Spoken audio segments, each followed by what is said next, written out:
보석을 갈아 만든 그림이 무슨 의미가 있습니까? 일본 학생이 비웃으며 말했습니다. 그런데 말입니다.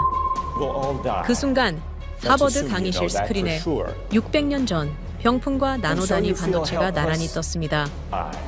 둘 다 돌, 둘 다 시간과 싸우는 기술, 둘 다 완성을 강요하는 구조였습니다. 교수는 낮고 단호하게 말했습니다. 인하라는 책임을 물질에 새기는 법을 합니다. 이 한마디에 하버드 강의실이 발칵 뒤집혔습니다.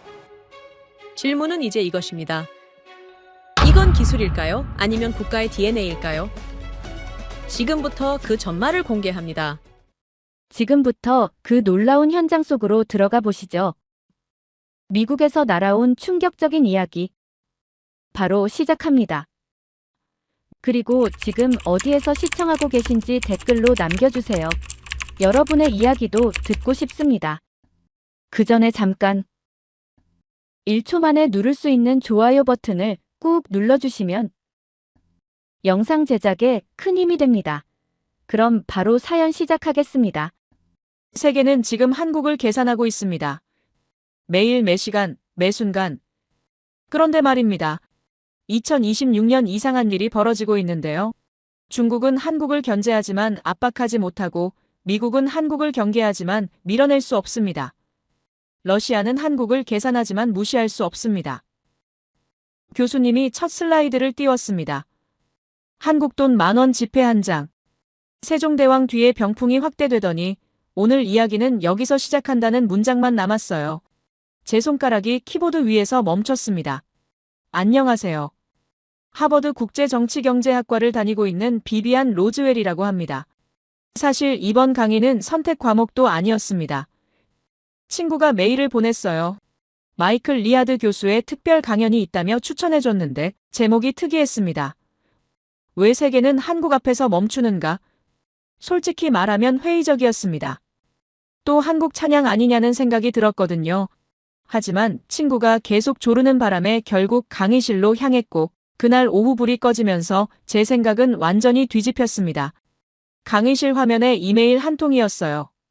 보낸 사람은 윌슨이라는 CNN 국제부 기자였습니다. 날짜는 10년 전이었고 내용은 짧았습니다. 교수님, 경복궁에서 본 병풍과 삼성 공장에서 본 장면이 자꾸 겹쳐 보입니다. 이 둘이 연결되는 건지 궁금합니다. 교수님은 이 이메일을 받고 10년간 연구했다며 오늘 그 결론을 공개한다고 말했습니다. 스크린이 다시 바뀌었습니다. 10,000원권 지폐가 크게 확대되며 세종대왕 뒤편의 그림이 선명하게 드러났습니다. 교수님이 설명을 시작했어요. 이 그림의 이름은 1월 오봉도라고 하며 1월은 해와 달, 오봉은 5개의 산봉우리를 뜻한다고 했습니다. 그러니까 해와 달과 5산이 그려진 그림이라는 의미였습니다.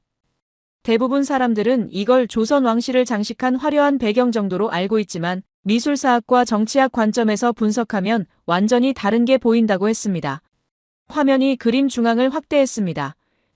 해와 달 사이 산봉우리 위 공간이 비어 있었습니다. 교수님이 레이저 포인터로 그 빈 공간을 가리켰어요. 이 그림은 미완성이라고 말했습니다. 정확히는 태생적으로 미완성 작품이며 완성되는 순간은 단 하나뿐이라고 했습니다. 바로 조선의 왕이 그림 앞 용상에 앉는 순간입니다. 왕의 정수리가 붉은 해와 하얀 달 사이 정중앙에 위치할 때 비로소 그림 속 우주가 주인을 찾으며 하나의 완성된 작품이 된다고 설명했습니다. 노트북에 메모를 시작했습니다. 이건 감상하기 위해 벽에 거는 예술 작품이 아니라 왕이 존재할 때만 작동하는 시스템이자 왕의 위치와 권한을 시각적으로 보여주는 장치라고 적었습니다. 교수님은 조선 왕실이 이 시스템에 병적일 정도로 집착했다며 왕이 정사를 보는 편전, 잠을 자는 침전, 심지어 죽어서 묻히는 능까지 왕이 가는 곳이라면 어디든 이 병풍이 그림자처럼 따라붙었다고 했습니다. 다음 슬라이드가 등장했습니다. 1592년 5월이라는 날짜가 떴고 임진왜란 발발이라는 문장이 나타났습니다. 부산에 상륙한 왜군은 파죽지세로 북상했으며 선조는 한양을 버리고 야반도주하듯 의주로 피난길에 올랐다고 했습니다. 기록에 따르면 당시 피난 행렬은 처참했는데 쏟아지는 빗속에서 왕과 신하들은 극심한 배고픔에 시달렸고 백성들은 왕을 향해 돌을 던졌다고 합니다. 교수님이 질문을 던졌습니다. 그런데 향사가 오가는 절체절명의 순간 짐 하나라도 더 줄여서 빨리 도망쳐야 했던 그 상황에서 내관들은 무엇을 짊어지고 뛰었을까요? 화면에 답이 나타났습니다. 거대한 나무 상자, 그 안에 든 것은 식량도 옷도 아니었으며 바로 1호로봉도 병풍이었다고 합니다. 펜을 쥔 손이 굳었습니다. 상식적으로 이해하기 힘든 행동이었습니다. 사람들이 아쉬운 전쟁통에 무겁고 거추장스러운 나무판때기를 챙긴다는 건 생존 본능을 거스르는 행위였습니다. 하지만 교수님은 정치적 계산기를 두드려보면 이야기가 달라진다며 당시 선조는 군거를 버리고 도망친 권위가 바닥까지 떨어진 패잔병 수장에 불과했다고 설명했습니다. 스크린에 초라한 행색의 왕 그림이 떴습니다. 교수님이 물었습니다. 초라한 행색의 왕이 흙바닥에 앉아 명령을 내린다면 누가 그 명을 받겠습니까? 하지만 아무리 허름한 임시 어처라도 왕의 등 뒤에 1호로봉도가 펼쳐지는 순간 그곳은 조정이 된다고 했습니다. 즉, 이 병풍은 단순한 가구가 아니라 휴대용 권력 장치였다는 겁니다. 화면에 문장 하나가 크게 떴습니다. 나는 도망치고 있지만 여전히 우주의 중심이자 조선의 왕이다.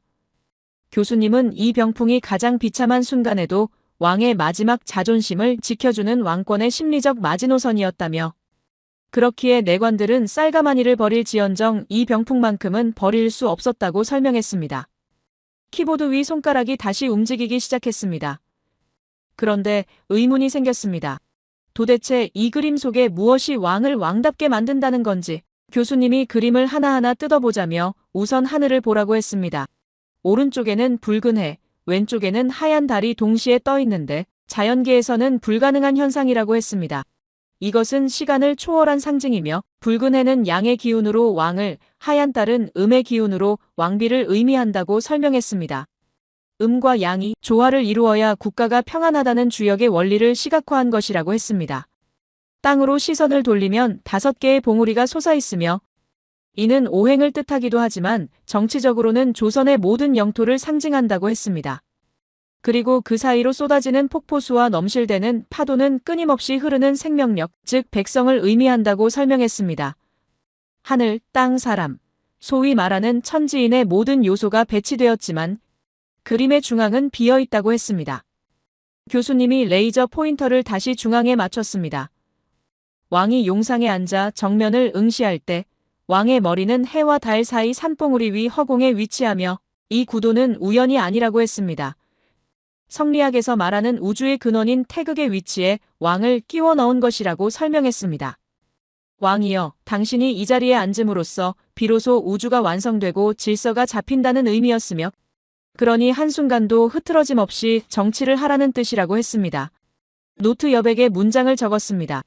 이것은 왕을 신격화하는 도구인 동시에 왕에게 무한한 책임을 부여하는 압박 장치라고. 교수님은 조선 왕실이 이 영원불멸의 시스템을 물리적으로 보존하기 위해 당시로서는 상상도 할 수 없는 기술을 도입했다며 물감이 아닌 보석을 갈아 넣었다고 말했습니다. 스크린에 확대 이미지가 떴습니다. 병풍 표면에 반짝이는 입자들이 보였고 교수님은 이것이 석채라는 기법이며 색깔이 있는 광물, 즉 보석을 몇 돌로 갈아서 가루를 내 안료로 쓰는 방식이라고 설명했습니다. 깊고 푸른 산봉우리를 칠하기 위해 남동석이라는 보석을 갈아 넣었으며 영롱한 초록색을 내기 위해선 공작석을, 붉은 해를 그리기 위해선 황화수은 광물인 주사를 사용했다고 했습니다. 다음 슬라이드에 가격이 나타났습니다. 당시 최상급 석채 1g의 가격은 순금 가격보다 비쌌다고 합니다.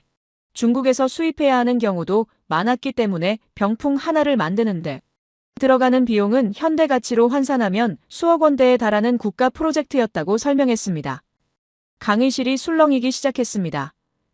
교수님은 제조 공정도 단순한 색칠이 아니라며 보석가루를 동물성 접착제인 악교에 개어서 비단 위에 바르고 또 바르는데 얇게 칠하는 것이 아니라 입자가 굵은 가루를 층층이 쌓아 올리는 방식이라고 했습니다. 이를 진체라고 하며 엄밀히 말해 이것은 붓으로 그리는 페인팅이라기보다 비단 위에 광물가루를 입히는 보석 코팅에 가깝다고 설명했습니다. 화면에 마지막 문장이 떴습니다.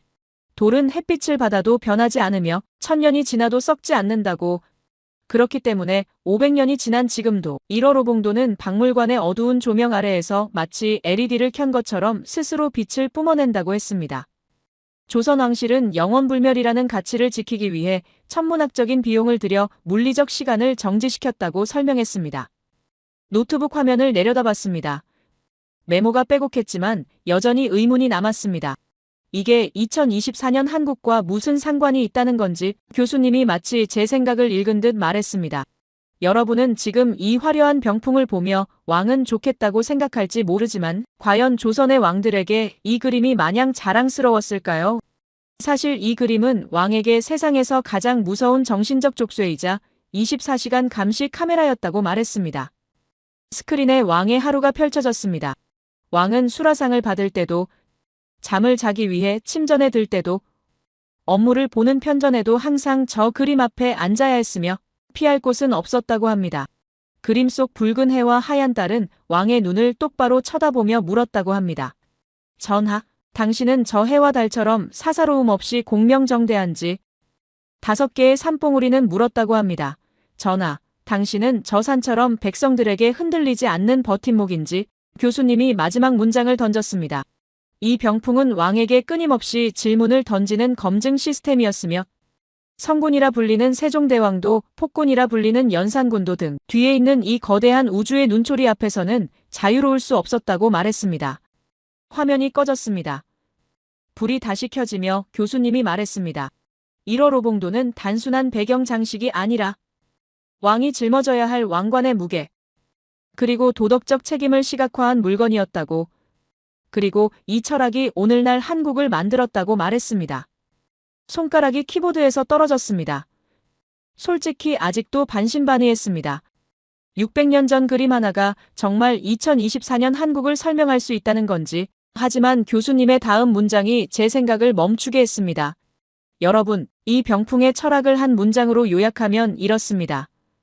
권력은 물건이 아니라 책임이며 책임은 시간이 지나도 변하지 않아야 한다고. 화면에 다시 만원권 지폐가 떴습니다.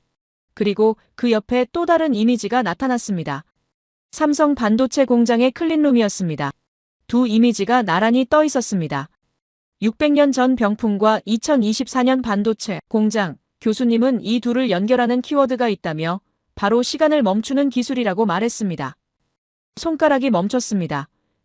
그림과 반도체가 어떻게 같은 기술일 수 있는지 도무지 이해가 안 됐습니다. 조명이 더 어두워졌습니다. 스크린의 1월호봉도가 다시 확대되며 이번엔 표면이 극도로 클로즈업 됐습니다. 반짝이는 입자들이 보였는데 마치 별가루를 뿌려놓은 것처럼 영롱하게 빛나고 있었습니다. 교수님이 설명을 시작했습니다. 서양 명화를 떠올려 보라며 레오나르도 다빈치의 모나리자나 고흐의 유화들은 시간이 지나면 누렇게 변하는 황변 현상이 나타나거나 물감이 말라 비틀어져 표면이 갈라지는 크랙이 발생한다고 했습니다. 다음 슬라이드가 넘어갔습니다. 누렇게 변한 유화 작품들이 나타났으며 교수님은 이유가 재료에 있다고 설명했습니다. 식물성 기름이나 화학 안료는 공기와 접촉하면 산화되고 자외선을 받으면 색이 바래는데 이것이 유기물의 한계라고 했습니다. 그러니까 살아있는 식물이나 기름으로 만든 물감은 결국 시간 앞에서 무너진다는 의미였습니다. 메모를 시작했습니다. 그렇다면 조선의 화원들은 어떻게 했을까요? 교수님이 물었습니다. 조선의 화원들은 이 한계를 극복하기 위해 식물 따위는 쳐다보지도 않았으며 그들이 선택한 재료는 변하지 않는 물질, 바로 돌이었다고 말했습니다. 전문 용어로 석체라고 하는데 석체는 돌석자의 색깔 체자를 쓰며 말 그대로 돌로 만든 색깔이라는 뜻입니다. 화면에 광물 사진들이 나타났습니다. 남동석, 공작석, 주사라는 이름이 붙은 보석들이었는데 교수님은 색깔이 있는 광물, 즉 보석을 맷돌로 갈아서 가루를 내고 그 가루를 안료로 쓰는 방식이라고 설명했습니다. 깊고 푸른 산봉우리를 칠하기 위해서는 남동석이라는 푸른 보석을 갈아 넣었으며 영롱한 초록색을 내기 위해서는 공작석을, 붉은 해를 그리기 위해서는 주사라는 붉은 광물을 사용했다고 합니다. 노트북 화면을 응시했습니다. 보석을 갈아서 그림을 그렸다는 게 믿기지 않았습니다. 교수님이 다음 슬라이드를 넘겼는데 숫자 하나가 크게 떴습니다. 최상급 석체 1g의 가격은 순금 가격보다 비쌌다고 합니다. 펜을 쥔 손이 굳었습니다. 금보다 비싼 물감이라니 중국에서 수입해야 하는 경우도 많았기 때문에 병풍 하나를 만드는데 들어가는 비용은 현대 가치로 환산하면 수억 원대에 달하는 국가 프로젝트였다고 설명했습니다. 강의실 여기저기서 한숨 소리가 새어나왔습니다. 교수님은 제조 공정도 단순한 색칠이 아니라며 보석가루를 동물성 접착제인 악교에 개어서 비단 위에 바르고 또 바른다고 했습니다. 얇게 칠하는 게 아니라 입자가 굵은 가루를 층층이 쌓아 올리는 방식인데 이를 진체라고 하며 진하다는 뜻의 진자의 색깔 채자를 쓴다고 설명했습니다. 그러니까 색을 진하게 두껍게 쌓아 올린다는 의미였습니다. 화면에 확대 단면도가 나타났습니다. 비단 위에 보석가루가 층층이 쌓인 모습이 보였으며 교수님은 엄밀히 말해 이것은 붓으로 그리는 페인팅이라기보다 비단 위에 광물 가루를 입히는 보석 코팅에 가깝다고 말했습니다. 그래서 표면이 반짝이는 거였구나. 메모 여백에 적었습니다. 교수님이 질문을 던졌습니다. 그렇다면 이 그림은 어떻게 500년이라는 세월을 견뎠을까요? 스크린에 경복궁 근정전에 있는 1월 오봉도 원본 사진이 떴습니다. 교수님은 실제로 보신 분들은 알 것이라면 지어진 지 수백 년이 지났는데도 색감이 믿을 수 없을 만큼 선명하다고 말했습니다. 마치 어제 칠한 것처럼 파랗고 붉고 영롱하다고 했습니다. 다음 슬라이드에 답이 나왔습니다. 돌은 햇빛을 받아도 변하지 않으며 돌은 1000년이 지나도 썩지 않는다는 문장이었습니다. 교수님은 식물성 기름은 산화되고 화학 안료는 자외선에 분해되지만 광물은 애초에 지구가 만든 물질이기 때문에 지구 환경에서 절대 변하지 않는다고 설명했습니다. 그렇기 때문에 500년이 지난 지금도 1월 오봉도는 박물관의 어두운 조명 아래에서 마치 스스로 빛을 뿜어내는 것처럼 빛난다고 했습니다. 키보드 위 손가락이 다시 움직였습니다. 조선 왕실은 영원불멸이라는 가치를 지키기 위해 천문학적인 비용을 들여 물리적 시간을 정지시켰다고 적었습니다. 교수님은 이것이 단순히 돈을 많이 쓴 게 아니라며 변하지 않는 것에 대한 집착, 책임이 시간이 지나도 바래지 않아야 한다는 철학의 구현이라고 말했습니다. 화면이 다시 바뀌었습니다. 왕의 일과표가 나타났는데 새벽 6시 기상부터 밤 11시 취침까지 모든 순간에 1월 오봉도라는 단어가 붙어 있었습니다. 교수님은 왕이 수라상을 받을 때도 잠을 자기 위해 침전에 들 때도 업무를 보는 편전에도 항상 이 그림 앞에 앉아야 했다고 설명했습니다. 피할 곳은 없었다고 했습니다. 스크린에 병풍 앞에 앉은 왕의 그림이 떴습니다. 교수님이 말했습니다. 그림 속 붉은 해와 하얀 달은 왕의 눈을 똑바로 쳐다보며 묻습니다. 전하, 당신은 저 해와 달처럼 사사로움 없이 공명정대합니까? 5개의 산봉우리는 묻습니다. 전하, 당신은 저 산처럼 백성들에게 흔들리지 않는 버팀목입니까? 폭포수와 파도는 묻습니다. 전하, 당신은 저 물처럼 끊임없이 백성을 먹여 살리고 있습니까? 노트 여백이 물음표로 가득 찼습니다. 이건 장식이 아니라 감시장치였구나. 교수님은 이 병풍이 왕에게 끊임없이 질문을 던지는 검증 시스템이었으며 성군이라 불리는 세종대왕도 폭군이라 불리는 연산군도 등 뒤에 있는 이 거대한 우주의 눈초리 앞에서는 자유로울 수 없었다고 말했습니다. 다음 슬라이드가 나타났습니다. 왕의 하루를 재구성한 영상이었는데 아침에 눈을 뜨면 병풍이 보이고 조회를 보면 병풍이 보이고 식사를 하면 병풍이 보이고 잠들기 전에도 병풍이 보였습니다. 24시간 365일 평생 왕은 이 그림으로부터 도망칠 수 없었다고 합니다. 교수님이 화면을 멈췄습니다. 여러분은 왕이 좋았을 거라고 생각하십니까? 저렇게 비싼 그림을 배경으로 쓰고 말입니다. 하지만 생각해 보십시오. 당신이 앉는 모든 자리에, 당신이 잠드는 모든 밤에 당신은 공명정대합니까? 당신은 책임을 다하고 있습니까? 라고 묻는 그림이 있다면 그게 과연 축복일까요?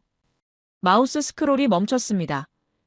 교수님은 1월 오봉도가 단순한 배경 장식이 아니라며 그것은 왕이 짊어져야 할 왕관의 무게이고 도덕적 결벽증을 시각화한 물건이며 가장 비참한 순간에도 버릴 수 없었던 이유는 이것이 왕의 정체성 그 자체였기 때문이라고 설명했습니다. 화면에 문장 하나가 크게 떴습니다. 권력은 물건이 아니라 책임이며 책임은 시간이 지나도 변하지 않아야 한다.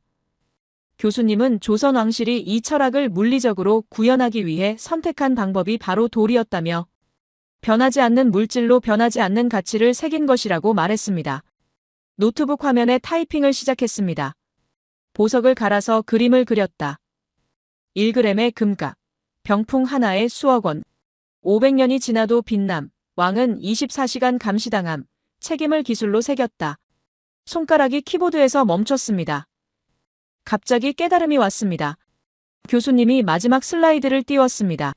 다시 두 이미지가 나란히 나타났는데 왼쪽은 1월 오봉도 표면의 보석 입자들이었고 오른쪽은 반도체 웨이퍼 표면의 실리콘 결정들이었습니다.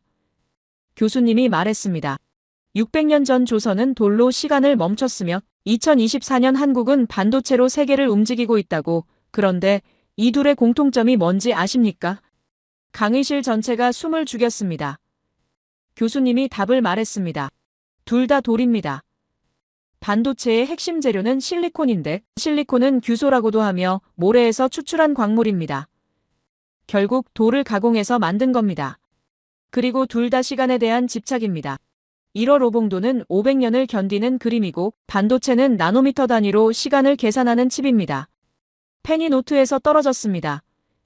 이건 우연이 아니구나.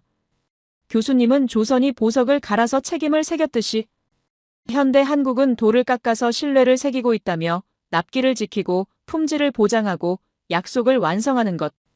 이것이 바로 600년 전 그 병풍의 철학이 2024년까지 이어지는 방식이라고 설명했습니다. 화면에 마지막 문장이 떴습니다. 한국은 책임을 기술로 바꾸는 법을 아는 민족이며 그 시작은 보석을 갈아 만든 한 장의 그림이었다. 교수님이 조명을 약간 밝혔습니다. 그리고 말했습니다. 이제 여러분은 왜 세계가 한국 앞에서 계산을 멈추는지 이해하기 시작할 것이라고. 손가락이 다시 키보드 위로 올라갔습니다. 메모를 정리하기 시작했는데 문득 깨달았습니다. 이건 예술 이야기가 아니었구나. 이건 시스템 이야기였고 철학 이야기였으며 결국 한국이라는 나라가 어떻게 만들어졌는지에 대한 이야기였습니다. 교수님이 다음 장으로 넘어가기 전에 한 문장을 더 던졌습니다. 윌슨 기자가 경복궁과 삼성공장을 연결했던 이유를 이제 아시겠습니까? 둘 다 시간을 멈추는 기술이며 둘 다 책임을 물질에 새기는 행위이고 둘 다 변하지 않는 것을 향한 집착입니다. 그리고 이 집착이 바로 2024년 세계가 한국을 계산하는 이유라고 말했습니다. 노트북 화면을 내려다봤습니다. 처음 강의실에 들어올 때의 냉소는 완전히 사라졌습니다. 대신 궁금증이 생겼습니다. 그렇다면 구체적으로 어떻게 이 600년 전 철학이 2024년 한국을 세계의 중심으로 만들었다는 건지. 교수님이 다음 슬라이드 버튼에 손을 올렸습니다. 불이 다시 밝아졌습니다. 스크린에 세계 지도가 펼쳐지며 교수님이 레이저 포인터를 들었습니다. 이제 구체적으로 들어가 보겠다며 왜 세계 최강 대국들이 한국 앞에서 계산을 멈추는지 하나씩 뜯어보자고 말했습니다. 펜을 쥐었습니다. 드디어 본론이 시작되는구나. 첫 번째 국가가 떴습니다. 미국이었습니다. 교수님은 미국이 세계 최강국이라는 사실은 누구도 부정할 수 없다며 군사력, 금융, 기술 모든 면에서 압도적이라고 말했습니다. 그런데 21세기 들어 한 가지가 무너졌다고 했습니다. 제조 역량입니다. 대량 생산 능력이며 조선과 중공업이라고 설명했습니다. 다음 슬라이드에 그래프가 나타났습니다. 미국은 설계와 지위는 남았지만 실제로 만들어내는 손과 공장은 급격히 사라졌다는 내용이었습니다. 교수님은 이 공백을 메워야만 패권이 유지된다며 조선업을 예로 들었습니다. 중국과의 패권 전쟁이 점차 심화되고 있는데 중국은 최신 항공모함을 이미 2대 진수했으며 더 큰 규모의 항공모함을 건조 중이라고 했습니다. 화면에 미국 항공모함 사진이 떴습니다. 교수님은 미국 항공모함 수는 10척 이상으로 많지만 대부분 노후화됐으면 신규 건조는 지연되고 있다고 설명했습니다. 더 큰 문제는 미국 조선업이 사실상 쇠퇴했다는 점인데 신규 건조 속도는 떨어지고 유지보수는 병목이 생기고 숙련 인력은 고령화되고 있다고 했습니다. 노트북에 타이핑을 시작했습니다. 미국은 세계 전체를 상대로 군사력을 대비하는 나라이며 대서양도 봐야 하고 태평양도 봐야 하고 중동도 신경 써야 한다고 적었습니다. 반면 중국은 서태평양에만 집중하면 되기 때문에 미국에게는 빠른 건조 속도와 대량 생산 능력, 지금 당장 실전 투입 가능한 함정이 필요하다고 메모했습니다. 교수님이 다음 화면을 띄웠습니다. 한국 조선소 세 곳의 이름이 나타났는데 현대중공업, 삼성중공업, 한화오션이었습니다. 교수님은 이 세 곳의 연간 생산 능력이 미국 전체 조선소를 합친 것보다 많다며 세계 최고 수준의 대형 선박 건조 능력을 갖췄고 군함, 상선, 특수선을 동시에 생산하며 납기를 지키고 품질을 보장하고 대량 생산까지 가능하다고 설명했습니다. 손가락이 키보드에서 멈췄습니다. 미국보다 한국이 배를 더 많이 만든다고요. 교수님은 그래서 미국이 택한 해법이 뭐냐며 자력 회복은 최소 10년은 걸리기 때문에 한국 조선 기술과 협력하는 것이고 이건 선택이 아니라 응급처치라고 말했습니다. 미국은 바다를 지배하지만 배를 만드는 손은 한국에 있다는 문장이 화면에 떴습니다. 다음은 반도체였습니다. 교수님이 설명을 이어갔습니다. 인공지능, 클라우드, 미사일, 위성, 드론 전부 연산과 메모리 없이는 불가능한데 문제는 미국이 첨단 메모리 생산 역량이 사실상 붕괴됐다는 점이며 중국은 기술과 장비가 봉쇄됐기 때문에 남은 선택지는 한국뿐이라고 했습니다. 화면에 낯선 알파벳이 떴습니다. HBM이라고 읽었는데 교수님은 이것이 고대형 메모리라는 뜻이며 쉽게 말하면 엄청나게 빠른 속도로 엄청나게 많은 데이터를 처리할 수 있는 특수한 메모리 칩이라고 설명했습니다. 인공지능 서버는 이 메모리가 없으면 작동조차 할 수 없는데 SK 하이닉스라는 한국 기업이 전 세계 시장의 90% 이상을 점유하고 있다고 했습니다. 펜을 놓았습니다. 90%라니 교수님은 한국 메모리가 인공지능 서버의 실질적 병목이며 대체제가 없고 생산량과 수율과 신뢰성을 독점하고 있다고 말했습니다. 삼성과 SK 하이닉스가 전 세계 D램 시장, 그러니까 컴퓨터 메모리 시장의 70% 이상을 장악하고 있으며 그래서 미국은 공장을 한국 기업에 부탁하고 보조금을 주고 규칙을 바꿔가며 모셔온다고 설명했습니다. 화면에 문장이 떴습니다. 이건 투자 유치가 아니라 패권 유지를 위한 필수 조치라고 마우스 스크롤을 내리며 메모를 정리했습니다. 미국이 한국에 의존하고 있구나. 교수님이 지정학 이야기를 시작했습니다. 미국이 중국을 견제하려면 어떻게 해야 하냐며 일본만으로는 부족하고 거리가 멀면 대만은 불안정하다고 했습니다. 반면 한국은 중국 본토와 가장 가까운 민주진영 거점이며 황해, 동해, 동중국해를 동시에 조망할 수 있고 육해공 우주전력을 투사할 수 있다고 설명했습니다. 한반도는 항공모함보다 안정적인 고정 플랫폼이라는 문장이 화면에 나타났습니다. 교수님은 주한미군이 겉으로는 한국 방어용이지만 실제로는 중국을 견제하고 러시아 동부를 감시하고 일본 방어를 보조하고 태평양과 대륙을 연결한다고 말했습니다. 노트 여백에 질문을 적었습니다. 그럼 미군이 한국을 지키는 게 아니라 미국 자신을 지키는 건가요? 교수님이 마치 제 생각을 읽은 듯 말했습니다.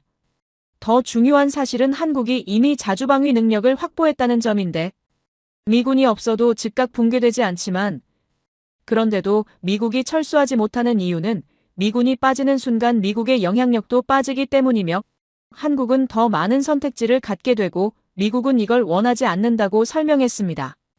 화면에 결론이 떴습니다. 주한미군은 한국을 지키는 군대가 아니라 미국의 자리를 지키는 군대라는 문장이었습니다. 손가락이 키보드에서 떨어졌습니다. 충격이었습니다.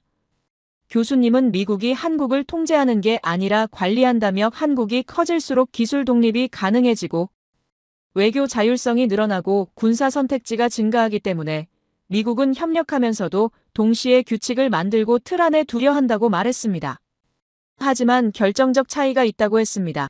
미국은 한국을 자르지 못하며 너무 많은 영역에서 이미 얽혀있기 때문이라고 설명했습니다. 다음 슬라이드에 미국의 동맹국 지도가 떴는데 일본, 호주, 유럽 등 여러 나라가 표시되어 있었습니다.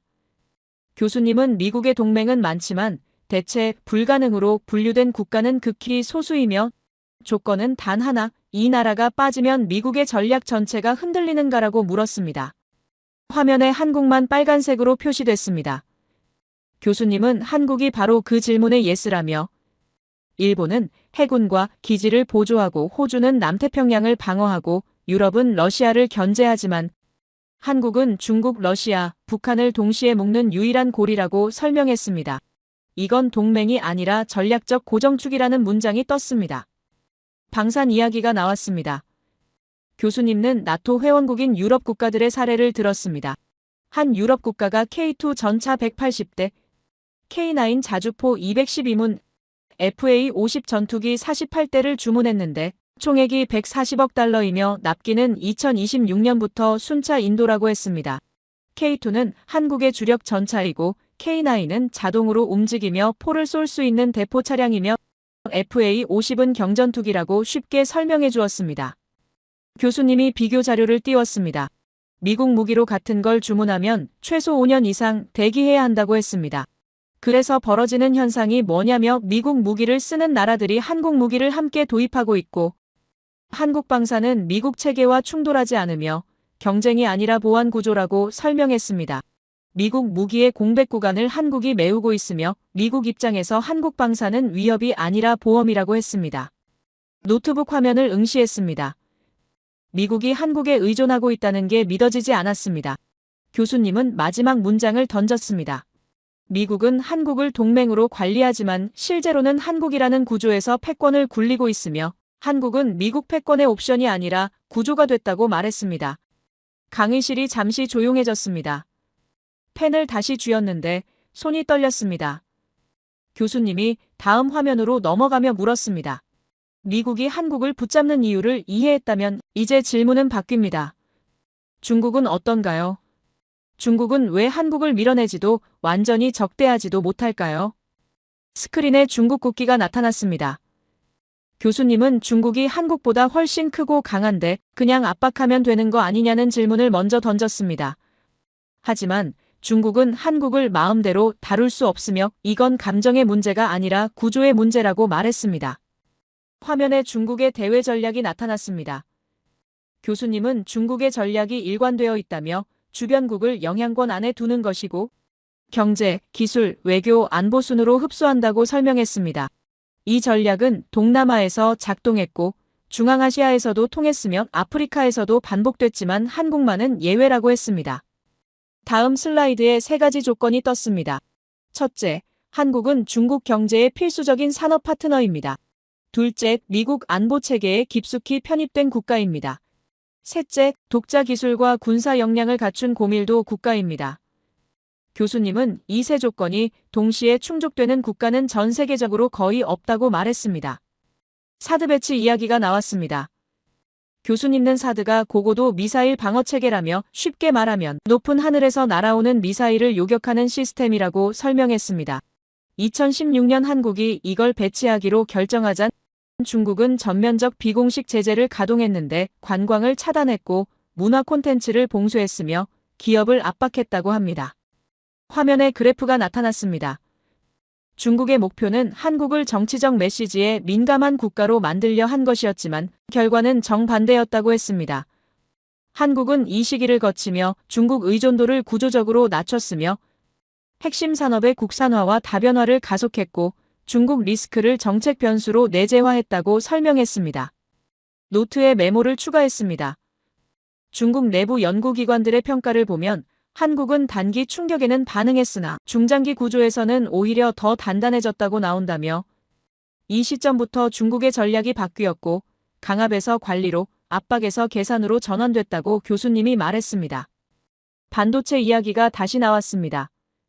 교수님은 중국 반도체의 구조적 약점은 명확하다며 장비는 서방에 의존하고 설계는 일부 진전됐지만 메모리는 결정적 공백이라고 설명했습니다.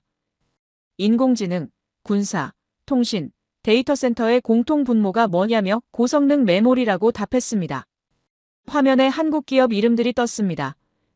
교수님은 이 영역에서 한국이 D램과 HBM 전부를 대체 불가능한 수준으로 공급한다며 중국 입장에서의 딜레마는 한국을 압박하면 공급망이 불안정해지고 공급망이 불안정하면 인공지능 전략이 지연되고 군사 현대화의 차질이 생기고 디지털 경제가 둔화된다고 설명했습니다.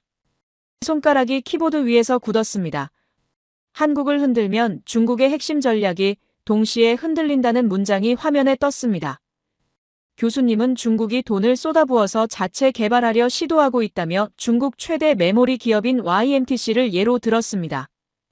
2016년 설립됐고 중국 정부가 수조 원을 쏟아부었지만 2024년 현재 기술 격차는 여전히 3년에서 5년 이상이라고 했습니다. 더 큰 문제를 설명했습니다.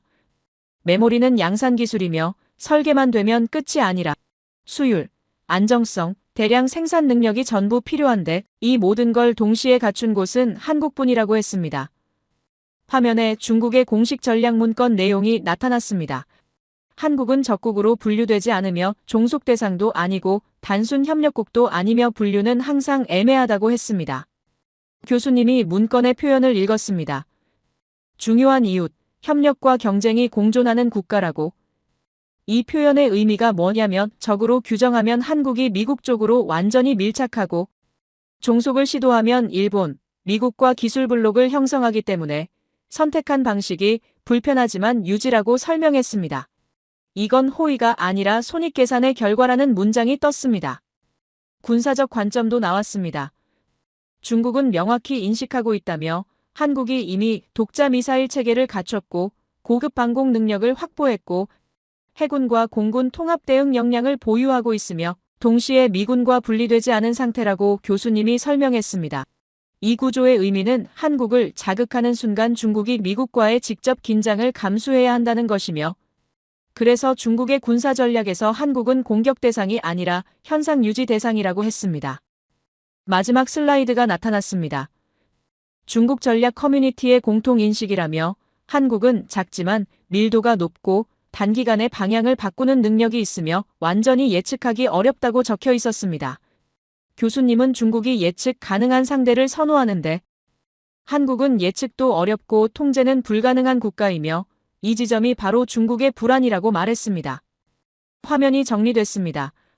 한국은 중국 산업의 고객이자 핵심 기술 공급자이며 전략적 완충지대라고 한국이 빠지면 중국은 미국, 일본과 더 직접적으로 충돌해야 하고 중국의 결론은 단순하다며 한국은 불편하지만 반드시 붙잡아야 할 나라라고 교수님이 정리했습니다.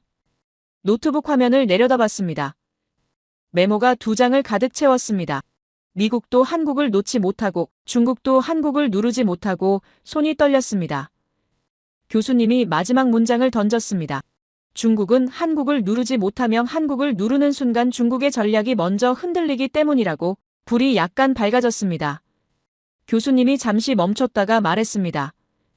여러분은 지금 2개의 패권국을 봤으며 둘 다 한국을 계산하지만 압박하지 못하고 둘 다 한국을 견제하지만 밀어낼 수 없다고. 그렇다면 나머지 국가들은 어떨까요? 교수님이 다음 슬라이드 버튼에 손을 올렸습니다. 한 교수님이 다음 화면을 띄웠습니다. 러시아 국기가 나타났으며 전쟁 중인 나라의 이야기를 시작한다고 말했습니다. 펜을 다시 쥐었습니다. 러시아는 지금 강해 보이지만 전쟁은 항상 끝난 뒤에 진짜 계산서가 나온다며 그 계산서의 마지막 줄에 반드시 등장하는 나라가 있다고 했습니다. 대한민국이라고. 화면에 그래프가 나타났습니다. 러시아는 전쟁 중에도 GDP 성장률을 유지하고 군수 산업을 가동하고 고용 지표를 방어하고 있다는 내용이었습니다. 교수님은 하지만 이건 전형적인 전시 경제 착시라며 군수 생산은 소비가 아니라 소모이고 무기 생산은 자산이 아니라 소각이라고 설명했습니다. 전쟁이 끝나는 순간 어떻게 되냐며 군수 수요가 붕괴하고 재정 압박이 폭발하고 민간 산업 공백이 노출된다고 했습니다. 노트북에 타이핑을 시작했습니다. 러시아는 자원 강국이며 석유, 가스, 광물이 넘쳐나지만 자원을 도시, 산업, 인프라로 바꾸는 능력은 약하다고 적었습니다. 교수님은 소련 붕괴 이후 제조업이 공동화됐고 건설기술 축적에 실패했으며 프로젝트 관리 역량에 공백이 생겼다고 설명했습니다. 지금 러시아의 재건 현실은 가혹한데 노동력이 부족하고 설계와 감리 능력이 취약하고 대규모 인프라 프로젝트 경험이 부족하다고 했습니다. 화면에 문장이 떴습니다. 복구는 외부 도움 없이는 어렵다는 러시아 내부 결론이었습니다. 교수님은 유럽 기업들이 들어가면 되는 거 아니냐는 질문을 먼저 던졌는데 유럽은 돌아오지 않으며 전쟁 이전에는 러시아가 유럽 기술, 자본, 기업에 의존했지만 전쟁 이후에는 제재가 장기화되고 정치적 복귀가 불가능해졌다고 말했습니다. 다음 슬라이드가 나타났습니다. 러시아가 직면한 현실은 명확한데 서방 자본과 기술은 수십 년간 공백이며 선택지는 두 개뿐이라고 했습니다. 중국에 종속되거나 새로운 파트너를 모색하거나. 교수님은 러시아가 첫 번째를 가장 경계한다며 중국이 도와주지만 대체하지는 않는다고 설명했습니다. 중국은 에너지를 할인 구매하고 일부 소비재를 공급하지만 도시 재건, 고급 인프라, 대규모 프로젝트 관리에서는 한계가 명확하다고 했습니다. 손가락이 키보드에서 멈췄습니다. 러시아가 두려워하는 시나리오를 화면에 띄웠는데 중국 기술과 자본에 완전히 종속되고 자원 가격 결정권을 상실하고 전략적 종속국으로 전락하는 것이었습니다. 그래서 러시아는 중국 말고 다른 선택지를 찾는다며 그 선택지가 한국이라고 교수님이 말했습니다. 화면에 한국 건설사 이름들이 나타났습니다. 교수님은 러시아가 한국을 주목하는 이유는 감정이 아니라 기능 때문이며 한국은 동시에 여러 가지를 갖췄다고 설명했습니다. 세계 최고 수준의 건설 설계, 시공, 감리 능력이 있고 신도시, 항만, 발전소, 교통 인프라 같은 초대형 프로젝트 경험도 풍부하다고 했습니다. 러시아 입장에서 한국은 들어올 수 있는 몇 안 되는 나라이며 들어오면 일을 해낼 수 있는 유일한 나라라고 말했습니다.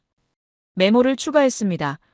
한국도 러시아 제재에 동참했는데 러시아가 받아들이냐는 의문이 들었는데 교수님이 바로 설명했습니다. 러시아는 한국을 비우호국으로 지정했지만 적국으로는 미지정했으며 전쟁 중에도 한국은 선을 넘지 않았고 살상무기 지원을 회피했고 외교적 여지를 유지했다고 합니다. 이건 러시아 외교 문법에서 매우 중요한데 전쟁은 끝나지만 재건은 시작되고 러시아는 이미 그 다음 단계를 계산하고 있다고 교수님이 말했습니다. 화면이 중동으로 바뀌었습니다. 사우디아라비아, 아랍에미리트, 카타르 국기들이 나타났으며 교수님은 중동은 더 이상 석유로 나라를 유지할 수 없다고 말했습니다. 문제는 돈이 없는 게 아니라 쓸 줄 모른다는 것이며 지금 중동이 가장 큰 돈을 맡기는 나라가 있다고 했습니다. 대한민국이라고. 다음 슬라이드에 미래 예측 그래프가 떴습니다. 중동 산유국들이 공통으로 마주한 미래는 글로벌 탈탄소, 전기차 전환, 재생에너지 확대라며 석유는 지금은 돈이 되지만 미래를 보장하지는 않는다고 교수님이 설명했습니다. 그래서 중동의 질문은 단순해졌는데 석유가 아닌 것으로 국가를 어떻게 유지할 것인가라고 했습니다. 펜을 다시 쥐었습니다. 화면에 숫자가 나타났는데 사우디, 아랍에미리트, 카타르의 국부 펀드, 그러니까 국가가 관리하는 투자 기금 규모가 수천조 원이라고 했습니다. 투자 의지는 이미 확정됐지만 결정적 문제가 있다며 자국 산업 기반이 없고 대규모 프로젝트를 끝까지 완주한 경험이 부족하다고 교수님이 말했습니다. 다음 화면에 실패 사례들이 나타났습니다. 중동의 실패 경험을 보면 설계는 화려했지만 실행에서 무너진 프로젝트들이 수두룩하며 그래서 중동은 이제 누가 제안하느냐보다 누가 완성하느냐를 본다고 설명했습니다. 노트북 화면을 응시했습니다. 중동이 설정한 기준이 화면에 떴는데 기술을 실제로 구현한 경험이 있어야 하고 대규모 인력과 자본과 시간을 관리할 수 있어야 하고 정치적 부담이 적어야 하고 기술 이전에 유연해야 하고 기한 내 완공을 보장해야 한다는 5 조건이었습니다. 교수님은 이 5 조건을 동시에 만족하는 국가는 거의 없다며 미국은 기술은 최고지만 비용이 과다하고 정치적 조건이 과중하고 기술 이전에 소극적이라고 설명했습니다. 유럽은 설계는 강점이지만 실행 속도가 느리고 노동 비용이 과다하고 내부 정치가 불안하다고 했습니다. 중동 입장에서 이들은 컨설턴트에 가깝다며 중동이 원하는 건 시공자이자 동반자라고 말했습니다. 화면에 한국 기업 이름들이 나타났습니다. 교수님은 한국이 중동이 찾던 조건을 완성형으로 갖고 있다며 플랜트, 발전소, 신도시, 항만, 교통인프라 전부 세계 최고 수준이고 설계부터 시공, 감리, 운영까지 연결되며 시간과 비용을 동시에 관리한다고 설명했습니다. 무엇보다 중동이 높게 평가하는 점은 한국이 약속한 것을 끝낸다는 것이라고 했습니다. 그때였습니다. 강의실 뒤편에서 손이 올라갔습니다. 교수님이 멈췄고 한 학생이 일어났는데 일본 억양이 섞인 영어였습니다. 제 이름은 야스다이며 도쿄대학에서 온 교환 학생이라고 소개했습니다. 교수님, 한국 건설 기술이 그렇게 뛰어나다면 왜 일본은 한국 기업을 쓰지 않습니까? 일본도 대규모 인프라 프로젝트가 많은데 말입니다라고 물었습니다. 강의실이 조용해졌습니다. 교수님은 잠시 멈췄다가 매우 의연하고 평범한 말투로 대답했습니다. 좋은 질문인데 사실 일본은 한국 기업을 쓰고 싶어도 쓸 수 없는 구조라며 일본 건설 시장은 폐쇄적이고 내부 입찰 시스템이 간고하며 무엇보다 정치적 부담이 크다고 설명했습니다. 하지만 흥미로운 사실이 있다며 일본 건설사들이 해외 프로젝트에서 한국 기업과 경쟁할 때 승률이 급격히 떨어지고 있다고 말했습니다. 화면에 데이터가 나타났습니다. 중동 건설 시장에서 일본 기업의 점유율이 2010년 15%에서 2023년 5%로 떨어졌으며 같은 기간 한국 기업은 20%에서 40%로 상승했다는 그래프였습니다. 야스다의 표정이 굳었습니다. 교수님은 계속 평범한 목소리로 말했습니다. 이유는 간단한데 납기와 품질과 비용을 동시에 지키는 능력에서 차이가 났기 때문이라고 야스다가 다시 물었습니다. 하지만 일본 기술력이 여전히 우수하지 않습니까? 교수님은 고개를 끄덕이며 말했습니다. 물론 일본 기술력은 뛰어나지만 중동이 원하는 건 기술력만이 아니라 속도와 신뢰라며 구체적 사례를 보자고 했습니다. 화면에 아랍에미리트 바라카 원전 사진이 떴습니다. 교수님이 설명을 시작했습니다. 한국은 원전 4기를 동시에 건설했으며 계약 금액이 200억 달러였고 공기는 8년이었는데 결과는 예산 내 공기 내 완공이었다고 했습니다. 이게 끝이 아니라 운영까지 책임지고 있으며 현재 아랍에미리트 전력 수요의 25%를 공급하고 있다고 설명했습니다. 손가락이 키보드 위에서 멈췄습니다. 야스다가 또 물었습니다. 일본도 원전 강국인데 왜 이 계약을 못 땄습니까? 교수님은 잠시 멈췄다가 매우 조심스럽게 대답했습니다. 일본은 2011년 후쿠시마 원전 사고 이후 신뢰 문제가 생겼으며 무엇보다 일본 원전 건설 단가가 한국보다 2배 이상 비싸고 공기도 더 오래 걸린다고 설명했습니다. 중동은 기술력보다 완성 가능성을 봤다고 덧붙였습니다. 야스다가 자리에 앉았습니다. 표정이 불편해 보였습니다. 교수님은 다음 사례로 넘어갔는데 사우디 네움 프로젝트를 띄웠습니다. 사우디의 초대형 프로젝트들은 단순 건설이 아니라 국가 생존 실험이며 석유 이후 모델이라고 설명했습니다. 여기에 한국 기업들이 대거 참여하고 있으며 삼성물산, 현대건설, SK건설이 핵심 구간을 맡고 있다고 했습니다. 화면에 문장이 떴습니다. 중동이 한국을 끌어들이는 이유는 절대 실패하지 않는 사람들이기 때문이라고. 교수님은 중동이 한국을 특별하게 보는 결정적 이유가 있다며 한국은 기술을 숨기지 않고 조건이 맞으면 이전한다고 말했습니다. 중동의 계산은 단기 완공과 장기 자립인데 이 구조를 받아줄 수 있는 국가는 거의 없다고 설명했습니다. 노트에 메모를 추가했습니다. 미국은 기술을 주지 않고 유럽은 조건이 까다로우며 중국은 종속구조를 만들지만 한국은 우리를 대체하지 않고 우리를 만들게 한다는 중동의 평가를 적었습니다. 교수님이 숫자를 띄웠습니다.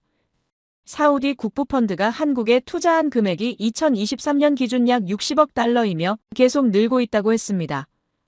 아랍에미리트 아부다비 투자청은 한국 인프라, 부동산, 기술 기업에 100억 달러 이상을 투자했다고 설명했습니다. 화면에 마지막 문장이 떴습니다. 이건 단순 투자가 아니라 전략적 파트너십이라고. 교수님은 중동은 돈은 있지만 미래 모델이 없으며 한국은 자원은 없지만 미래를 만든 경험이 있다고 말했습니다. 이 차이가 중동의 선택을 결정했다고 설명했습니다. 손가락이 다시 키보드로 돌아왔습니다. 러시아는 전쟁을 이겼지만 평화는 한국 없이 못 만들고 중동은 돈은 있지만 미래는 한국과 함께 설계한다고 메모했습니다. 문득 깨달았습니다. 신뢰가 곧 기술이었구나. 약속을 끝내는 능력이 바로 600년 전 그 병풍의 철학이었다는 걸. 교수님이 다음 슬라이드 버튼에 손을 올렸습니다. 단 교수님이 다음 화면을 띄웠습니다. 일본과 유럽 국기들이 나타났으며 이제 가장 복잡한 관계를 봐야 한다고 말했습니다. 펜을 쥔 손에 힘이 들어갔습니다. 야스다가 뒷좌석에서 자세를 고쳐 앉는 게 보였습니다. 교수님은 일본과 유럽이 실패한 건 아니라며 오히려 너무 성공했다고 말했습니다. 문제는 그 성공의 방식이 다음 시대를 건너갈 수 없게 만들었다는 점이며 한국은 그들이 갈 수 없는 길을 먼저 개척했다고 설명했습니다. 화면에 문장이 떴습니다. 일본과 유럽의 공통점은 20세기에 완성된 국가라는 것이라고 노트북에 타이핑을 시작했습니다. 일본은 제조업 강국이고 장인 시스템을 갖췄으며 안정적 사회를 만들었다고 적었습니다. 유럽은 복지 국가 모델을 완성했고 고급 기술을 보유했으며 제도적 완성도가 높다고 메모했습니다. 그런데 문제가 뭐냐며 교수님이 물었습니다. 21세기 경쟁은 20세기 방식으로 이길 수 없다는 것이라고 답했습니다. 화면에 일본 데이터가 나타났습니다. 초고령 사회이며 노동 생산성이 정체됐고 정보기술과 인공지능 전환이 지연되고 있다는 내용이었습니다. 교수님은 핵심 문제가 뭐냐며 사람이 줄어도 시스템은 바뀌지 않는다는 점이라고 설명했습니다. 기업 구조를 보면 연공서열, 해고 불가 변화에 대한 제도적 저항이 있으며 결과는 기술은 있어도 속도가 나오지 않는다고 했습니다. 다음 슬라이드가 충격적이었습니다. 한국 의존 품목이라는 제목 아래 숫자가 떴는데 2020년 100개에서 2024년 159개로 늘었다는 그래프였습니다. 야스다가 펜을 떨어뜨렸습니다. 교수님은 일본이 한국의 핵심 부품 생산에 의존하고 있다며 구체적 사례를 보자고 했습니다. 조선업 그래프가 나타났습니다. 일본은 한때 세계 1위 조선 강국이었지만 2024년 기준 한국이 세계 수주량의 50% 이상을 차지하며 일본은 10%도 안 된다는 내용이었습니다. 손가락이 키보드 위에서 멈췄습니다. 교수님은 LNG선, 그러니까 천연가스를 액체로 만들어 운반하는 특수 선박 이야기를 시작했습니다. 한국 조선 세 곳이 세계 시장의 90% 이상을 독점하고 있으며 일본은 사실상 포기했다고 설명했습니다. 야스다가 손을 들었습니다. 교수님이 고개를 끄덕이며 허락했고 야스다는 일본 기술력이 여전히 우수한데 왜 시장을 잃었느냐고 물었습니다. 목소리에 떨림이 있었습니다. 교수님은 매우 차분하게 대답했습니다. 기술력과 시장 장악은 다른 문제이며 한국은 기술력의 속도와 대량 생산 능력을 더했고 무엇보다 납기를 절대 어기지 않는다고 말했습니다. 화면에 반도체 데이터가 떴습니다. 일본은 1990년대 세계 반도체 시장의 50%를 장악했지만 지금은 10% 미만이라는 그래프였습니다. 반면 한국은 메모리 반도체 세계 시장의 70% 이상을 점유하고 있다고 나왔습니다. 노트 여백에 적었습니다. 완전 역전이라고 교수님이 설명을 이어갔습니다. 일본 내부의 인식은 무엇이냐며 우리가 못한 게 아니라 한국이 너무 빨랐다는 평가라고 말했습니다. 야스다의 표정이 더욱 굳었습니다. 화면이 유럽으로 넘어갔습니다. 교수님은 유럽이 지금 동시에 세 가지 압박을 받는다면 첫째 복지 유지 압박, 둘째 재정 압박, 셋째 안보 압박이라고 설명했습니다. 이 세 가지는 서로 충돌한다며 복지를 유지하면 빚이 늘고 빚을 줄이면 사회가 흔들리고 안보 비용을 늘리면 정치가 붕괴된다고 했습니다. 다음 슬라이드에 유럽의 딜레마가 나타났습니다. 노동시간 증가를 시도하면 대규모 반발이 일어나고 복지 축소를 시도하면 정치가 불안해지고 이민 확대를 시도하면 사회 갈등이 폭발한다는 내용이었습니다. 손가락이 키보드로 돌아왔습니다. 결과는 명확하다며 제도 개혁을 시도하면 시위가 일어나고 구조 조정을 시도하면 선거에서 패배하고 속도를 내려하면 제도적으로 불가능하다고 교수님이 정리했습니다. 유럽은 지금 움직이려 하면 흔들리는 상태라는 문장이 화면에 떴습니다. 교수님이 질문을 던졌습니다. 그럼 한국은 뭐가 달랐느냐며 한국은 20세기에 완성되지 않았기 때문에 21세기 룰로 바로 뛰어들 수 있었다고 설명했습니다. 시스템을 바꾸는데 주저할 것도 없었고 제도를 실험하는데 두려울 것도 없었으며 실패를 감내하는 게 익숙했다고 말했습니다. 메모를 추가했습니다. 그 결과 한국은 속도 경쟁에 최적화된 국가 구조를 갖췄다고 적었습니다. 교수님은 일본과 유럽이 한국을 배척하는 게 아니라 반대라며 이제 일본과 유럽은 한국 없이는 움직이지 못한다고 말했습니다. 화면에 사례들이 나타났습니다. 첨단 제조를 보면 일본 기업들이 한국의 핵심 부품 생산에 의존하고 있다고 했습니다. 구체적으로 소니가 삼성 디스플레이 없이 텔레비전을 만들 수 있느냐? 도요타가 LG와 SK 배터리 없이 전기차를 만들 수 있느냐고 교수님이 물었습니다. 대규모 인프라를 보면 유럽 국가들이 한국 기업 없이 프로젝트를 완성할 수 있느냐며 한 유럽 국가 원전은 한국 기술로 짓고 있고 체코 원전 입찰에서 한국이 우선 협상 대상자로 선정됐다고 설명했습니다. 야스다가 고개를 숙였습니다. 교수님은 계속 차분한 목소리로 말했습니다. 공급망 핵심 고리를 보면 디스플레이는 삼성과 LG가 프리미엄 시장을 장악하고 있으며 이게 없으면 일본과 유럽의 첨단 산업이 멈춘다고 설명했습니다. 화면에 문장이 떴습니다. 완성은 축복이지만 변화를 막는 장벽이 되기도 한다고 노트북 화면을 응시했습니다.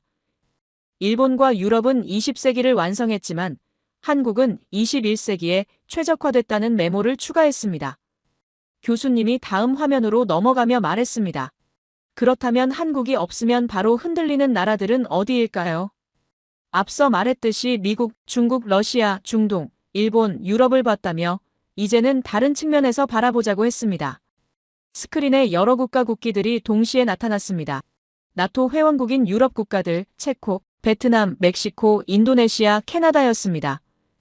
교수님은 이 나라들의 공통점이 뭐냐며 모두 성장 중이거나 전환점에 있는 국가들이라고 설명했습니다. 첫 번째로 나토 회원국인 한 유럽 국가 사례가 나왔습니다. 교수님은 이 국가가 지금 전쟁 바로 옆에 있으며 러시아와 직접적 위협에 노출돼 있다고 말했습니다. 필요한 건 무기 도입이 아니라 즉각적인 전력 확보인데 문제는 미국과 유럽산 무기는 대기 기간이 수년이고 정치적 조건이 많다고 설명했습니다. 화면에 계약서 스캔본이 나타났습니다. K2 전차, 그러니까 한국의 주력 전차 180대, K9 자주포, 자동으로 움직이며 포를 쏘는 대포 차량 212문, FA-50 전투기 48대를 주문했으며 총액이 140억 달러라는 내용이었습니다. 펜을 쥐었습니다. 납기는 2026년부터 순차 인도라고 적혀 있었습니다. 교수님이 비교 자료를 띄웠습니다. 미국 무기로 같은 걸 주문하면 최소 5년 이상 대기해야 한다며 이 국가는 안보의 핵심을 한국에 맡겼다고 말했습니다. 손가락이 키보드에서 멈췄습니다. 체코로 넘어갔습니다. 교수님은 체코의 딜레마를 설명했습니다. 노후 원전을 대체해야 하는데 유럽연합 규제가 있고 비용이 문제고 정치 리스크가 크다고 했습니다. 화면에 입찰 결과가 나타났습니다. 체코는 2024년 한국을 우선 협상 대상자로 선정했으며 프랑스를 제쳤다는 내용이었습니다. 교수님은 프랑스가 원전 강국인데 왜 한국을 선택했느냐며 한국 원전의 특성은 검증된 운영 경험, 예산과 일정 준수, 정치적 중립성이라고 설명했습니다.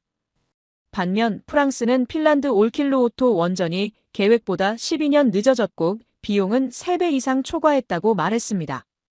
노트에 메모를 추가했습니다.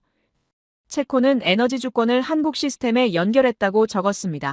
베트남 사례가 나왔습니다.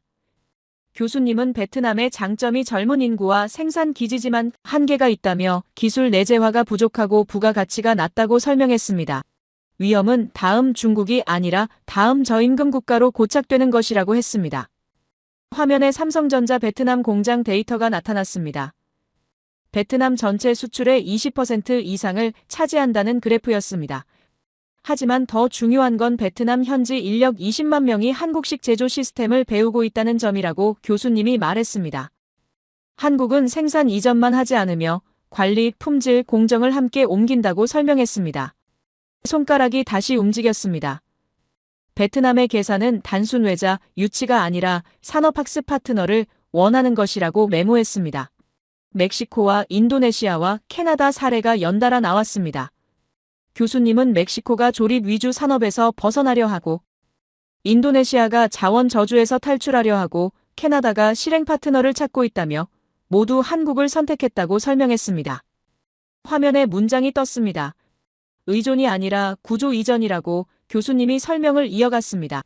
나토 회원국은 안보를 한국에 맡겼고 체코는 에너지를 한국과 만들고 베트남은 제조를 한국에서 배우고 멕시코와 인도네시아와 캐나다는 산업을 한국과 키운다고 정리했습니다. 노트 여백에 질문을 적었습니다. 왜 한국일까? 교수님이 마치 제 생각을 읽은 듯 말했습니다. 한국의 특별함이 뭐냐면 한국은 1960년대 최빈국이었고 자원도 없었고 기술도 없었지만 어떻게 됐느냐고 물었습니다. 화면에 답이 나타났습니다. 반도체, 자동차, 조선, 화학, 건설 모든 분야에서 세계 최고 수준이 됐다고. 교수님의 목소리가 조금 변했습니다. 더 깊어졌습니다. 성장국들이 보는 건 바로 이것이라며 성장의 사다리를 실제로 올라간 나라라고 말했습니다. 성장은 자연현상이 아니며 산업에는 순서가 있고 한국은 그 순서를 통과해왔다고 설명했습니다. 화면에 새로운 슬라이드가 떴습니다. 교수님은 여기서 중요한 이야기를 하나 하겠다며 오늘날 한국뿐만 아니라 대부분 나라가 이런 생각을 갖고 있다고 말했습니다. 나라가 망하면 안 된다는 마음, 기술이 무너지면 안 된다는 마음, 꾸준히 성장해야 한다는 마음이라고 했습니다. 펜이 노트에서 멈췄습니다. 교수님이 계속 말했습니다. 물론 누구든 갖고 있는 생각이지만 이 생각의 뿌리가 한국이라는 게 대단하다며 한국이라는 나라는 시대적 고난을 맞았고 식민 지배를 겪었고 전쟁으로 모든 게 파괴됐지만 어떤 역경에서도 의연하게 대처했고 오히려 위기를 기회로 만들었다고 설명했습니다. 화면에 흑백 사진들이 나타났습니다. 1950년대 폐허가 된 서울, 1960년대 가난한 농촌, 1970년대 공장을 짓는 노동자들, 1980년대 수출 선박들, 1990년대 반도체 공장, 2000년대 고층 빌딩들이 차례로 지나갔습니다. 교수님의 목소리가 더욱 깊어졌습니다. 이게 가능했던 건 조상들의 정신이 있었기 때문이라며 600년 전 병풍을 만들 때 보석을 갈아 넣었던 그 정신, 책임을 시간보다 앞에 두었던 그 철학, 변하지 않는 것을 만들겠다는 그 집념이 후손들에게 전해졌다고 말했습니다. 손가락이 키보드 위에서 떨렸습니다. 교수님은 한국은 위기가 오면 더욱 강해지고 힘이 배가 되는 민족이라며 사드보복 때 오히려 중국 의존도를 낮췄고 일본 수출 규제 때 오히려 소재 국산화를 이뤘고 금융위기 때 오히려 구조조정을 완성했다고 설명했습니다. 화면에 마지막 문장이 떴습니다. 그리고 이런 나라가 다른 나라를 위해 일할 때 우리라는 마음가짐으로 진심을 다해 해냈다고. 교수님은 나토 회원국에게 안보를 만들어주고 체코에게 에너지를 설계해주고 베트남에게 산업을 가르쳐주고 중동에게 미래를 지어줄 때 한국은 단순히 돈을 받고 일한 게 아니라며 우리 일처럼 책임지고 완성했다고 말했습니다. 노트북 화면이 흐려졌습니다. 눈가가 뜨거워졌습니다. 교수님이 정리했습니다. 이 나라들에게 한국은 이제 구조의 일부이며 한국 없이는 다음 단계로 갈 수 없고 나토 회원국 제조업 수출, 체코 에너지, 베트남 산업, 멕시코 자동차, 인도네시아 배터리, 캐나다 광물 가공 모두 한국과 연결되어 있다고 말했습니다. 강의실 전체가 조용했습니다. 야스다도 고개를 들지 못했습니다. 교수님이 마지막 슬라이드를 띄웠습니다. 한국은 개발 국가에서 설계 국가로 진화했으며 600년 전 돌로 시간을 멈춘 나라가 오늘은 그 정신으로 세계를 짓고 있다는 문장이었습니다. 교수님이 마지막 슬라이드를 띄웠습니다. 화면이 두 개로 나뉘며 왼쪽에는 1592년 1월 오봉도가, 오른쪽에는 2024년 반도체 생산 라인이 나타났습니다. 펜을 쥔 손이 멈췄습니다. 두 이미지가 천천히 겹쳐지기 시작했습니다. 병풍 표면에 반짝이는 보석 입자들과 반도체 웨이퍼 위의 실리콘 결정들이 오버랩되며 교수님이 조용히 말했습니다. 600년의 시간이 한 장의 화면 안에서 만났다고. 강의실 전체가 숨을 죽였습니다. 노트북 화면을 응시했습니다. 문득 아버지가 떠올랐습니다. 미국 중부 작은 도시의 자동차 부품 공장에서 일하시는 아버지는 평생 기술자로 살아오셨습니다. 어릴 적 아버지가 저녁 식탁에서 말씀하시던 게 기억났습니다. 공장에서 부품 하나 잘못 만들면 자동차 전체가 멈춘다며 그래서 기술자는 절대 손을 떼면 안 된다고 하셨습니다. 손가락이 키보드 위에서 떨렸습니다. 갑자기 깨달았습니다. 아버지가 평생 지켜온 그 철학이 600년 전 조선 화원들이 보석을 갈아 넣었던 그 정신과 같다는 걸, 둘 다 변하지 않는 것을 만들려 했고 둘 다 시간보다 책임을 앞에 뒀으며 둘 다 자신의 손으로 완성을 보장하려 했다는 걸. 교수님이 화면을 바꿨습니다. 이메일 한 통이 나타났는데 10년 전 윌슨 기자가 보낸 그 이메일의 마지막 부분이었습니다. 교수님이 천천히 읽기 시작했습니다. 교수님, 서울에서 본 것은 단순한 국가가 아니었으며 시간을 압축한 철학이었다고. 경복궁 병풍 앞에 섰을 때와 삼성공장 클린룸에 들어갔을 때 같은 느낌을 받았다고 했습니다. 화면에 윌슨의 말이 계속 이어졌습니다. 둘 다 먼지 하나 허락하지 않는 공간이었고, 둘 다 시간과 싸우는 기술이었으며, 둘 다 완성을 강박처럼 추구하는 시스템이었다는 내용이었습니다. 교수님이 읽었습니다. 1592년 돌로 시간을 멈춘 나라가 2024년 반도체로 세계를 움직이고 있다고 노트에 메모를 추가했습니다. 윌슨의 마지막 문장을 적었는데 세계는 한국을 견제하지만 그 손은 이미 한국을 붙잡고 있다는 내용이었습니다. 교수님이 화면을 내렸습니다. 조명이 약간 밝아지며 오늘 강의를 정리하겠다고 말했습니다. 우리는 8개의 국가와 지역을 봤다며 미국은 한국 없이 패권을 유지할 수 없고 중국은 한국을 누르는 순간 자신이 흔들리며 러시아는 전쟁을 이겼지만 평화는 한국 없이 못 만들고 중동은 석유 이후 생존을 한국과 설계하고 있다고 정리했습니다. 일본은 20세기 완성국이지만 21세기 속도를 따라가지 못하며 유럽은 제도와 복지 사이에서 움직이지 못하고 나토 회원국들은 안보를 한국에 맡겼으면 체코는 에너지를, 베트남은 산업을, 멕시코와 인도네시아와 캐나다는 미래를 한국과 함께 만들고 있다고 교수님이 말했습니다. 손을 내려놓았습니다. 교수님이 질문을 던졌습니다. 왜 이런 일이 가능했을까요? 한국이 특별히 똑똑해서일까요? 자원이 많아서일까요? 운이 좋아서일까요? 화면에 답이 나타났습니다. 아니라고. 한국은 600년 전부터 하나의 철학을 물려받았기 때문이라고. 교수님의 목소리가 깊어졌습니다.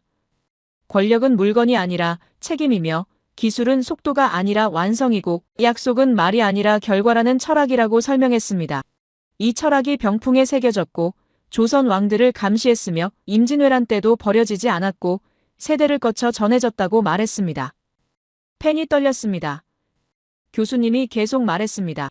1960년대 폐허에서 일어섰을 때도, 1970년대 공장을 지을 때도, 1980년대 반도체를 만들 때도, 1990년대 금융위기를 겪을 때도, 2000년대 세계와 경쟁할 때도 한국인들은 이 철학을 잊지 않았다고 했습니다. 화면에 흑백 사진들이 지나갔습니다. 전쟁 직후 폐허, 공장에서 일하는 노동자들, 밤늦게까지 불 켜진 연구소들, 수출 선박에 태극기를 다는 사람들, 반도체 클린룸에서 일하는 엔지니어들, 원전 건설 현장의 기술자들이 차례로 나타났습니다. 노트북 화면이 흐려졌습니다. 눈가가 뜨거워졌습니다. 교수님이 마지막 문장을 읽었습니다. 1592년 왕이 병풍을 지켰던 이유와 2024년 엔지니어가 납기를 지키는 이유는 같다며 둘 다 책임이 시간보다 무겁다는 걸 알기 때문이라고 말했습니다. 강의실이 조용해졌습니다. 교수님이 마지막 슬라이드를 띄웠는데 단 한 문장만 있었습니다. 한국은 시간을 압축한 유산이며 그 유산이 지금 세계를 움직이고 있다고. 불이 완전히 밝아졌습니다. 교수님이 강의를 마치겠다며 질문이 있으면 받겠다고 말했습니다. 손을 들지 않았습니다. 질문할 게 없었습니다. 대신 깨달음이 있었습니다. 아버지가 공장에서 부품을 만들 때 보였던 그 진지함이, 어머니가 역사를 연구하며 보였던 그 집요함이 결국 같은 뿌리에서 나왔다는 걸. 유대인 집안인 어머니는 역사를 잊지 말라고 가르치셨고 블루칼라 노동자인 아버지는 손을 떼지 말라고 가르치셨습니다. 노트북을 천천히 닫았습니다. 오늘 강의를 듣기 전까지는 한국을 과대평가된 나라라고 생각했습니다. 하지만 지금은 압니다. 한국은 과대평가된 게 아니라 제대로 이해되지 않았던 나라였다는 걸. 세계가 한국을 계산하는 이유는 한국이 강해서가 아니라 한국이 약속을 끝내기 때문이라는 걸 말이죠. 가방을 챙기며 생각했습니다. 한국과 미국, 그리고 세계가 앞으로 어떻게 되기를 바라는지 한국이 지금의 책임감을 잃지 않기를 바랍니다. 한국이라는 나라에 대한, 철학을 지킨 사람들에 대한, 시간을 압축한 유산에 대한 존경이었습니다.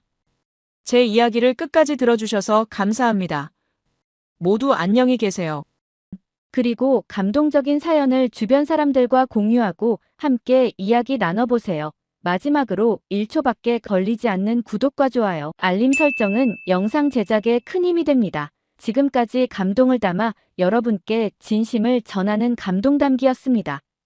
오늘 하루도 행복한 하루 보내세요.